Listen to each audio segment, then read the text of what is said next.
This real side experience would begin as my being in a witness capacity, not interjected as a simulated form into the experience, that the actions I take can have a bearing on it, but from an aside from the simulated experience viewing a position. As oftentimes to be involved in the situations are not necessary, unless we are on assignment in an assisting of others role, or indeed sharing the years pertaining references, then we will engage with the simulation and the body types accordingly. As we all are this real awareness, true light being now, as this real awareness is a part of this everything is a true reality, then even as the created body forms, identities, and personal selves present as though individual and segregated, it is this same isness real awareness everything animating through it all.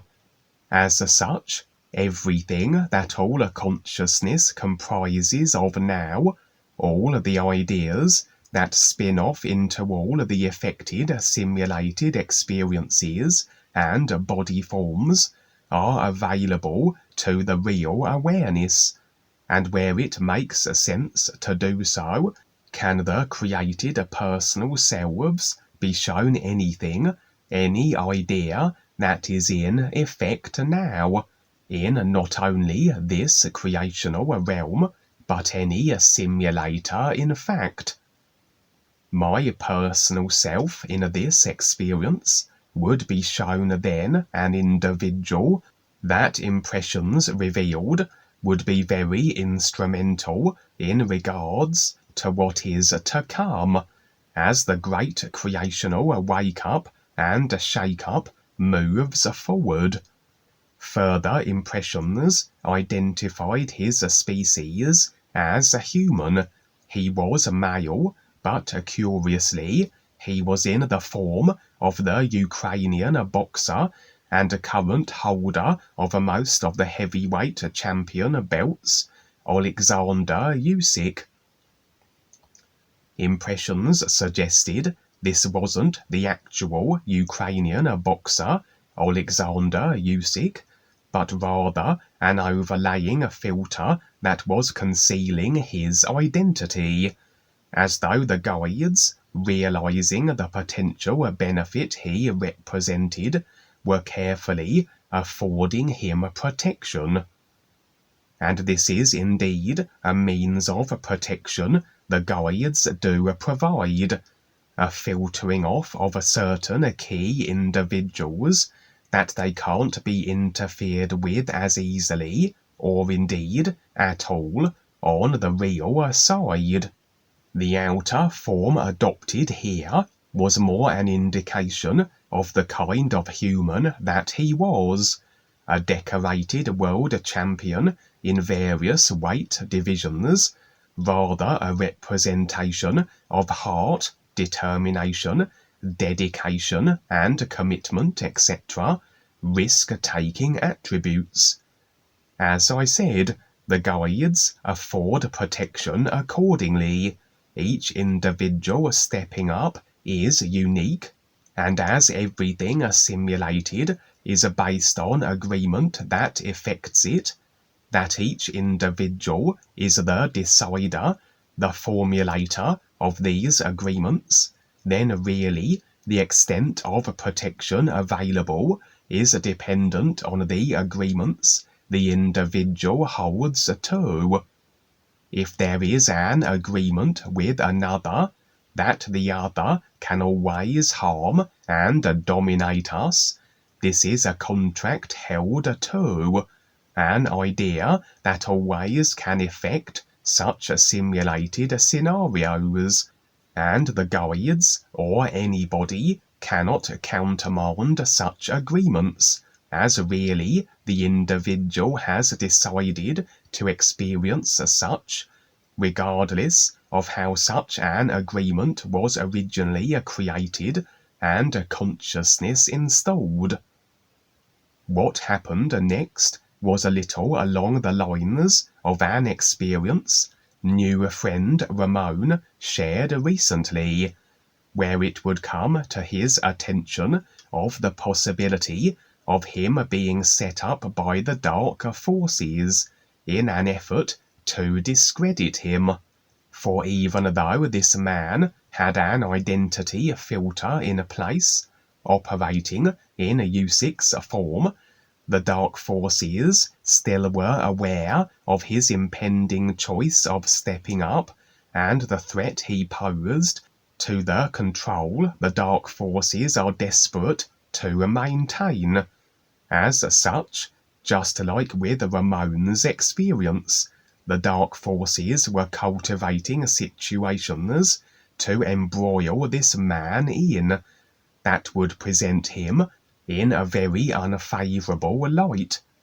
The idea being to have him accused of sordid crimes which had no basis in reality, but to thrust forth fake witnesses, perjured testimonial, and false evidence. This would all occur on the physical level, so effectively the dark forces would have to discover the man's identity for this to happen, and this perhaps was the reason for such a guide-provided fake body form filter overlap. But the potential situation was still playing out on the real side, the intentionality of it already as effected as a simulation that we can be shown, and if it translates through to the physical depends on if the intent, choice, agreement is maintained, and assuming the man's true identity can be ascertained by the dark forces. Realistically, even if this should come to pass, the man has but to maintain stoic indifference and real awareness objectivity to what are just simulated situations, ideas designed to draw him in and derail his focus from the ears. But as I said, this individual has a great potential. He was very capable. His consciousness developed in such a way that he was less limited than your average human, and this would become rather apparent here on the real side. For as I watched, the dark forces would attempt to attack him, despite their idea being to set him up with false claims, and he would defend himself with effortless ease. If agreements dictate our interactions with others in regards to physical altercation, if we can't be harmed by our would-be assailants, evidently there lies an absence of agreements that allows them to successfully attack us, indicating this man having a consciousness rather devoid of ideas that allow him to be the recipient of abuse, despite him only beginning his awareness process. Additionally, would he suddenly raise his arms, and it was as though the scene was now filled with animals of all types and descriptions, as though answering to his call willingly. It wasn't a form of control or manipulation, as though he were backed by life itself, expressed here with all the animals now standing with him. For life, the isness, is through all forms and the natural environment, and with animals, prior to the creation of the secondary personal self, there are no created layers held to that filter the pure isness connection, a direct animating of the body forms without the addition of the personal self, that has the individual disconnected from their true real awareness states of being. Therefore, the is can be very well represented by animals, and indeed, very often is the whale the best representation, being the largest animal, etc. This had the attacking dark forces somewhat discouraged from continuing their assault, confronted by all the various animals, and the scene would fade, with this key and very capable individual set to make his presence known at some point soon. For indeed, in the scene that followed, I would be with a group of other new friends. We were in a natural setting, and present also would be Dwayne. We would be discussing our real side experiences, and I would be speaking of my encounters with the previously mentioned individual. Dwayne spoke of how he was aware of him, and that he was being carefully managed and watched over by the guides, but that he could handle himself on the real side also, as was made apparent in my previous experience. As Dwayne spoke, his face would change. One moment he was Dwayne, then REBISAR, and then Paul Twitchell. Draw your own viewpoints, but realistically, as I said earlier, despite the outer body forms, we all are this same isness, animating through it all, and from that perspective, where would the differentiation between individuals be? Only that which is presented as a simulated outer layers in creation. And perhaps just a revealing of who is working with Dwayne most directly, Paul and REBISAR, in regards to this key individual also. In the next scene, I was in a kind of a space station, presenting as a simulated inserted form as opposed to just observing. I was aware of my surroundings, being of a sophisticated sci-fi nature, but it was as though I was rather engrossed with some idea or other. Sat with me at a table would be my older brother, but impressions revealed this was in fact a real guide assuming his form.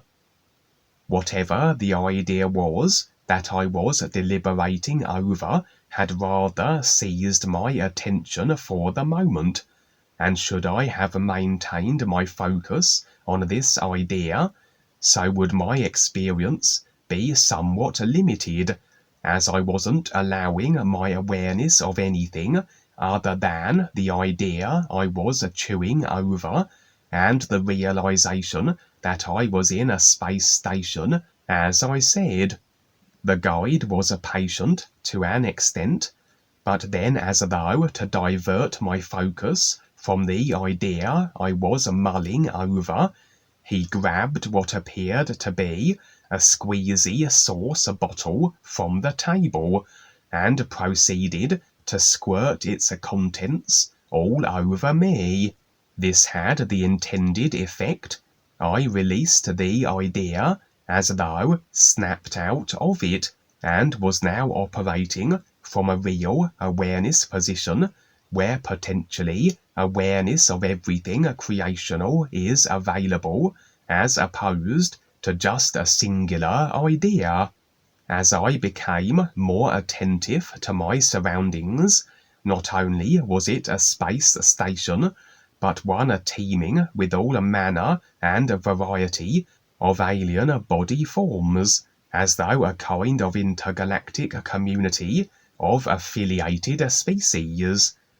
One of the body forms didn't take kindly to the mess that had been made, the sauce spattering myself and the table, and then, at that moment also, the guide faded away. The impressions were that he had snapped me out of my idea embracing, but also had set up this situation through his means of doing so, knowing how this particular alien would react. For as I tried to calm the irate alien, she was a kind of indefinable blob-like creature with multiple spindly arms.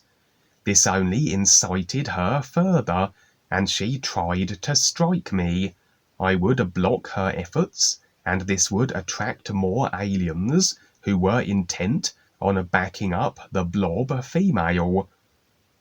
I decided a tactical withdrawal was prudent, and this resulted in me being chased throughout the station by various alien forms. I was never in any peril, everything being agreement dependent, as it always is, and where agreements are lacking, so we rather are somewhat limitless in our ability to handle ourselves via a real awareness that can deal with any situation, assuming the personal self holds to no agreements that limit the real awareness's effectiveness. The guide would have been aware of this too. As I said, it was as though he wanted to get me off my chair and explore the station, and found a rather novel means by how this would be accomplished, by the aliens chasing me throughout its confines. It was indeed a vast structure, its exact location never revealed.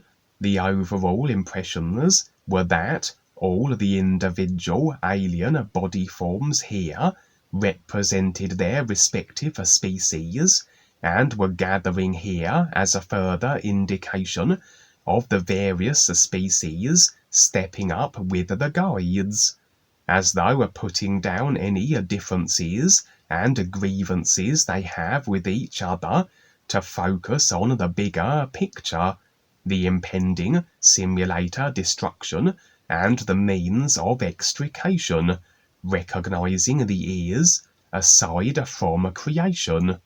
Of course, all would have their personal selves and attitudes associated with them, but this whole scene had simply been a revealing and verification of these stepping up and becoming more aware species. For indeed, the species represented on the station numbered in the thousands. But had I just sat and toyed with the idea that I would never have left my chair. Exploring the station would have presented the visual evidence of all the species, but additionally, the impressions provided by the real awareness determined the specifics of the experience, that of the stepping up alien species. And if I sat locked into my idea, the impressions would not have been forthcoming. Impressions that we need stand in the nowness of the real awareness, aside from any created idea to receive. My being chased would in no way detract from what was happening with the aliens, their intent to step up. They would have just put it down to a little in-station drama, and besides, it made the experience more memorable and recollected on awaking. Before the scene faded, I did encounter a few humans also, as I lost my pursuers. They were dressed in military outfits, but impressions revealed they were not Dark Force affiliated. They did, however, carry very advanced laser weapons that hung from their belts. I would speak with them briefly, although I fail to recall what it was in regards to. The scene would fade, and now I was standing in my physical level street, recreated on the real side. What followed was a scene I have witnessed for many years, and stemming all the way back to my early childhood, in what back then I would have referred to as dreams. For here, in this recent experience, as is always the case with this specific scene involving my street, would the skies be filled with spacecraft. It would be a night setting, as it invariably is with this experience. The only difference was the greater volume and design of spacecraft that filled the skies. Everything from a triangular to the classic disc-shaped, some cigar-shaped, some boasting arrays of lights, some absent of them. A few looked like Catherine wheels, some were impressively huge in size. Over the years, my impressions, at least more recently, where impressions have been available via a real awareness connected with, revealed various intents behind the craft and their occupants, ranging from sincere and beneficial life and awareness speaking to the opposite.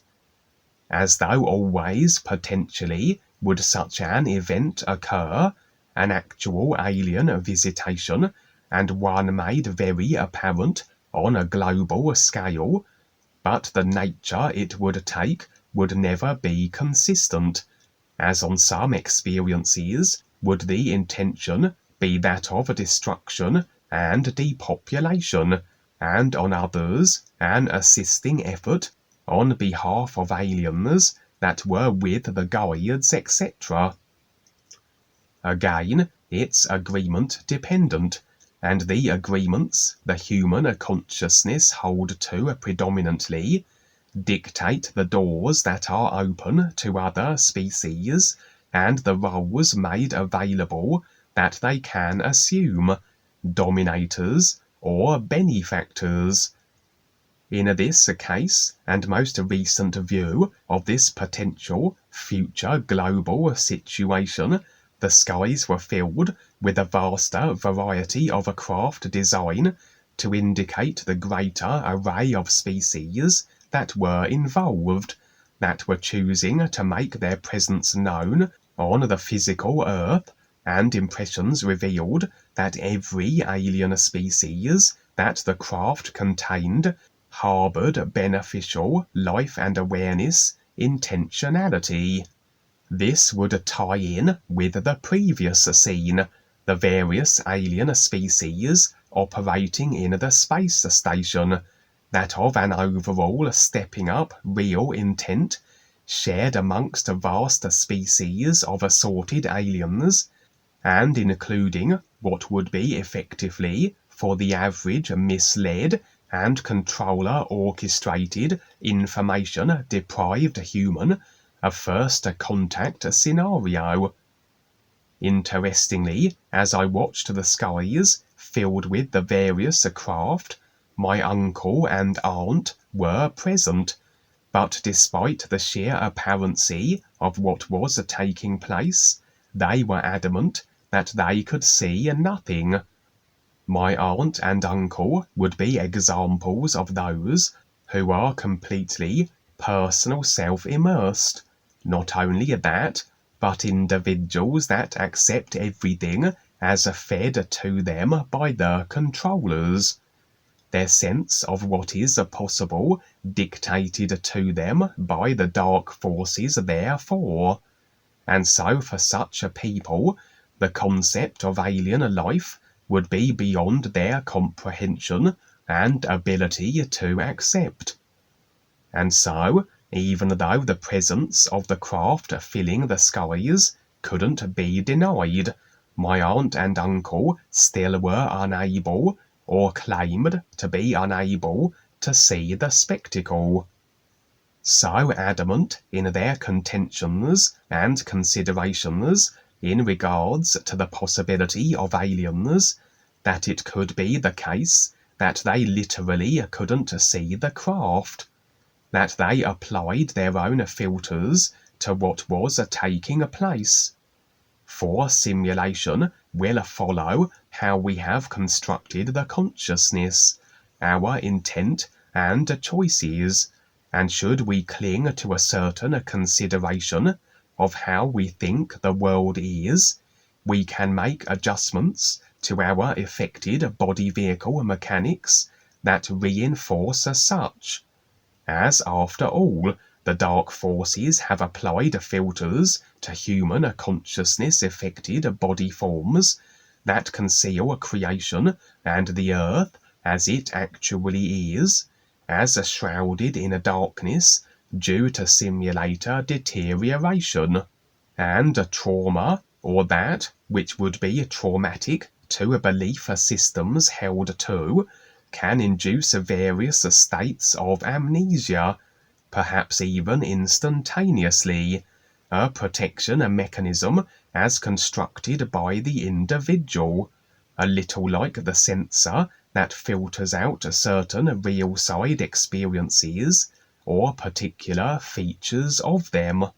And so, the presence of my aunt and uncle here was just one example of a reaction by the masses when and if such a first contact scenario such as this occurs. Interestingly, there was an addition to this scene, as generally all I am shown are the various craft filling the skies over my recreated street.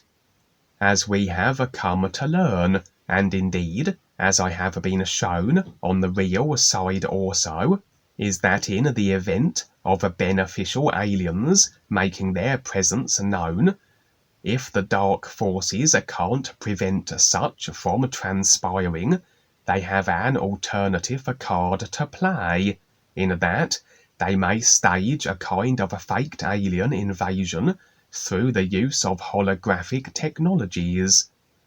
This has come to be referred to as a Project Bluebeam, and was designed to fake an alien invasion, and by doing so would be the justification of a radical overhaul of human societal structure to deal with this apparent threat, though a threat orchestrated by the controllers, who then issue in their solutions, which move the agenda for greater human control further along. In real-side experiences I was shown, this operation would be used additionally in the event of a first contact scenario that the controllers couldn't prevent, that could cause confusion and panic by coinciding this event with these holographic, or perhaps actual deployed spacecraft that then would cause havoc and destruction, and have humans assume all the aliens who were here for beneficial purposes were actually intending destruction for humanity, and this endeavour on behalf of the StepUP aliens may be derailed. In this recent real-side experience, the scene of the StepUP aliens and all their assorted craft in the skies would be a verification of the dark forces' intended utilizing of their Project Bluebeam operation to coincide with this global alien presence event. For as I stood in my street, so would as though a layer of it be pulled back, and beneath would be present, as though concealed behind the simulated front of the physical level, a large base, where dark force operatives were manning the various technologies that were creating holographic spacecraft in the skies, in addition to the StepUP aliens and their craft, and so suggesting, as agreements currently stand, this mass alien arrival by various StepUP and working with the guides species is impending, but the dark forces have various contingency plans to attempt to cause obfuscation and derail such an event. In a final scene, I would be afforded a view of an alien planet. The predominant species were a very technologically orientated form of lizard-like body types, a variety of reptilian then. If they had been dark force orientated was never revealed, this would be a safe bet, but regardless, every individual of this particular type of reptilian species were indeed stepping up and becoming more aware. Further verifications of how extensive the great creational wake-up is, that it is incorporating more and more species through the multi-dimensions of it.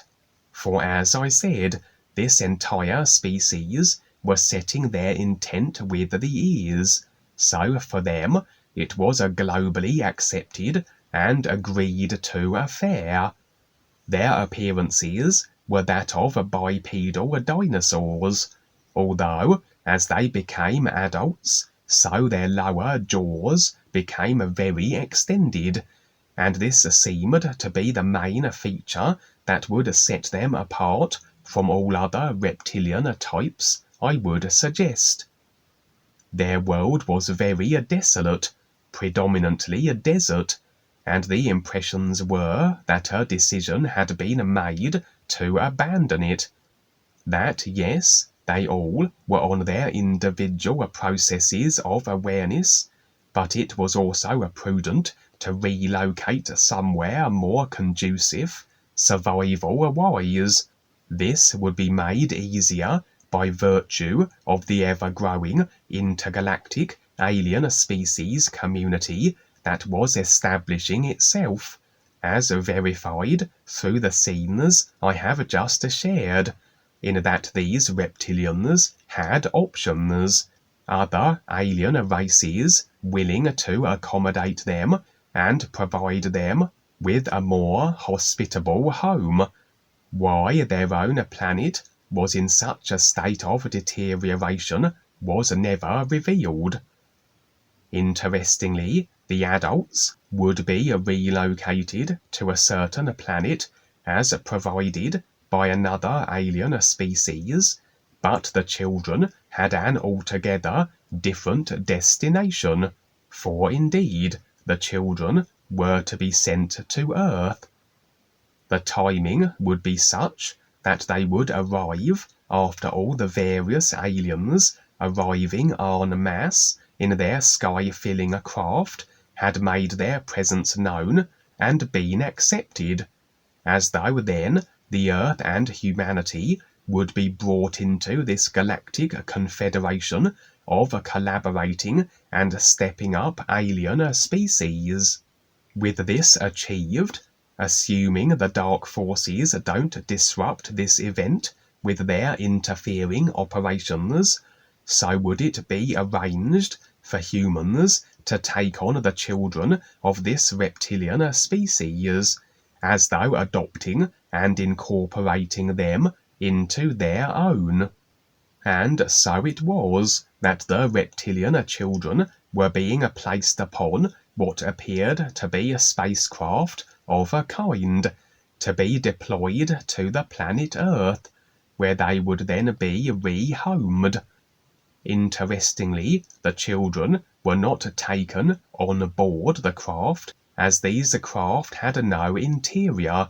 The craft were simply programmed to follow a designated flight plan across the universe and reach a destination Earth. Instead, the established means of space travel with this species was that the children would sit in a concave part of the ship that was positioned at the bottom of it, like a metallic bowl, but that would be exposed to space. It seemed that these reptilians had very resilient body forms, in that the rigours of space would not be detrimentally impacting for them, and as the children were placed in these concave sections, so they would slowly fill with what looked like a grey metallic liquid substance, a little like cement, though more coarse.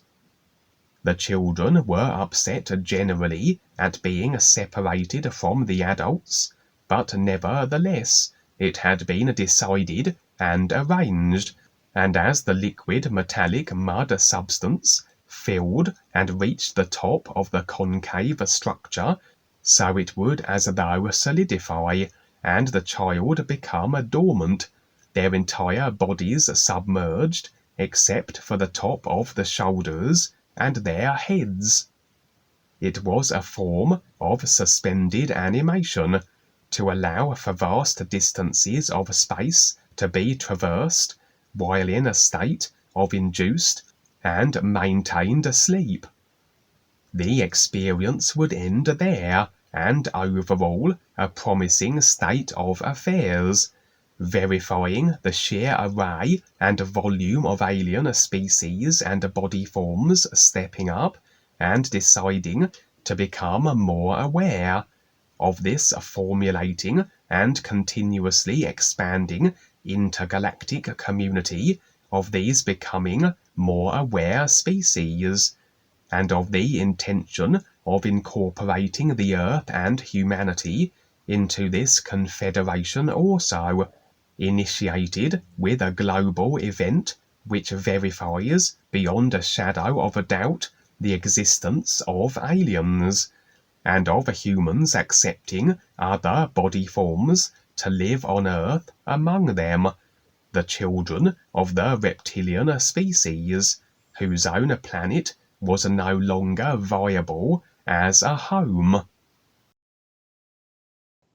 That was terrific, Kevin. Yeah, and so very, very interesting. Of course, they destroyed their own environment, which they always do, just like, you know, some of them are doing to the earth and evaporating, like Africa. North Africa is turning into desert, and so they're doing, you know, the people there are, you know, gathering the resources to offset that, because otherwise, yeah, it all turns to desert, like in the movie Dune, etc. And, you know, what's interesting as I look at this and listen to you, it's a revamping up of what I started years ago, even before I did the meetings with Claudia and Sandy, to focus on Enlil and Inky, that play the major roles in this, that basically head and command a lot of things. And at the time, had formulated, gotten a lot of agreement from a lot of different aliens, etc. Worked on that for several years. And that's where the Armada idea started, that the aliens would be coming to Earth. They would gather and come to Earth. Well, when they stepped back and things got funny here, the focus was lost. And so things were scrambled around a little bit, but of course, on the real side, those that have the awareness, they don't stop. And so here's the reoccurrence here, and yes, it shadows the blue beam. Very aware of that.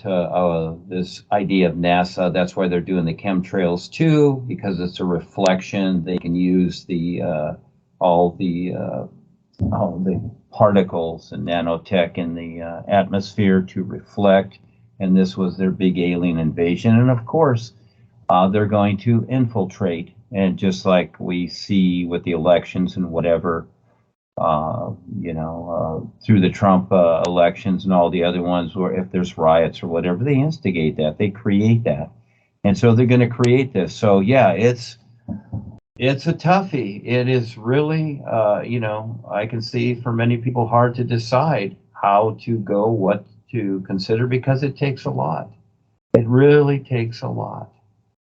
You know, it's just like a person that's on the ground, been shot by a bullet, and everybody's standing around, but they haven't gone through medical school to figure out what to do. You know, you can, you know, tie a few, you know, T-shirts around them and stop the bleeding, but to really perform the operation, to go through the body and to seal it back up and whatever.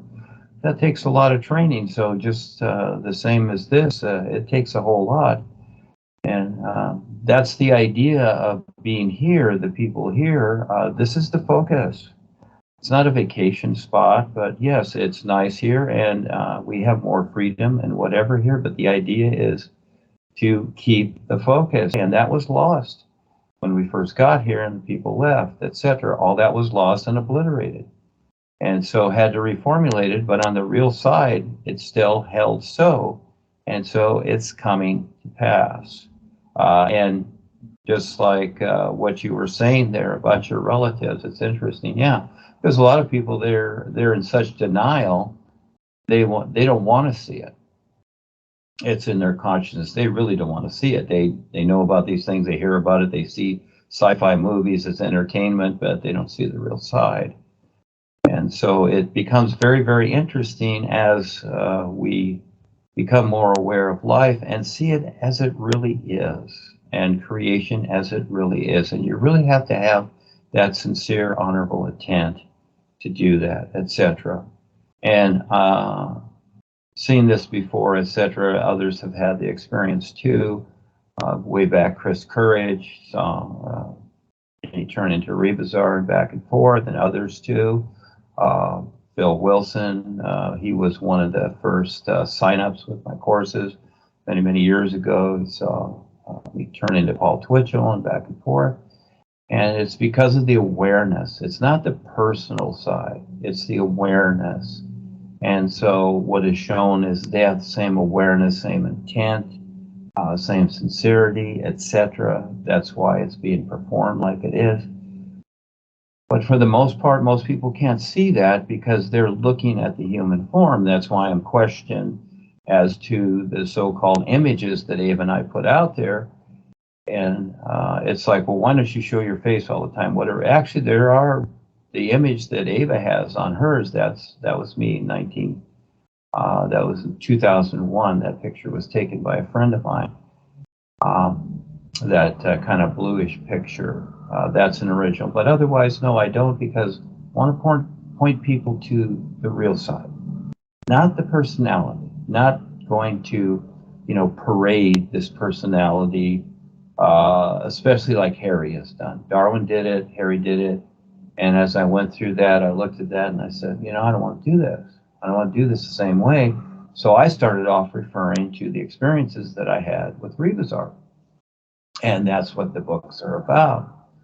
And so the experiences are a step, but to have the awareness to see this, that's huge. That's a lot. And so trying to get those that are very sincere and step up and do something real.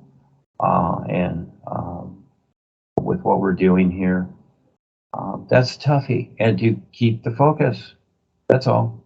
So I'm like the bad guy at times, because it's all about keeping the focus and doing your part, maintaining yourself, being self-sufficient, and then sharing with others. That's a whole lot. And again, most people just want to drag their old attitudes and habits along, as they've always done, and it doesn't work. And so you see that in others, and all we can do is present it. That's all we can do. New presentation, all we can do is present it. That's real. That's honorable, just like the sun shining. All it can do is present itself. That's how real it gets. It gets so real that it can't be seen. So people will refer to their beliefs, their faiths, their happiness, their joys, their dreams, all these things. That's fine. And each person has a choice, but that's not it. Not at all, not even close, because it's far too real. And so that's the position, that's the focus, real, being real and doing something real on all levels, you might say. We'll use that literal part too.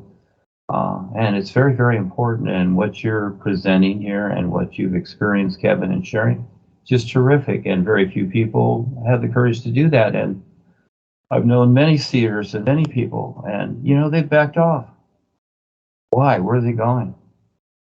And these people, they've missed so much. They have. How can you explain it to them? You can't. You just have to be the risk taker and step up, and this is it. And so this is a privileged position. I'm grateful every moment that I know this.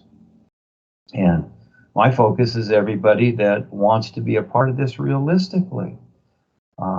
It's not a membership, and it's not, it's not a social welfare program. Paul used to say that too, that what he created was not a social welfare program. You step up and you be a real person. And it's not about begging the gods or begging the guides.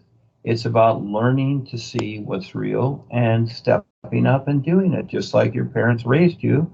Hey, they did whatever they had to raise you, and physically and in the true sense, learn to do that. No excuses. Face it.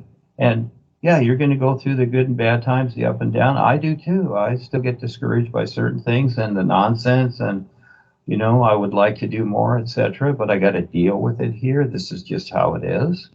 But I'm so grateful to have these Skypes for the few people that step up and really sincerely share and are really doing their part.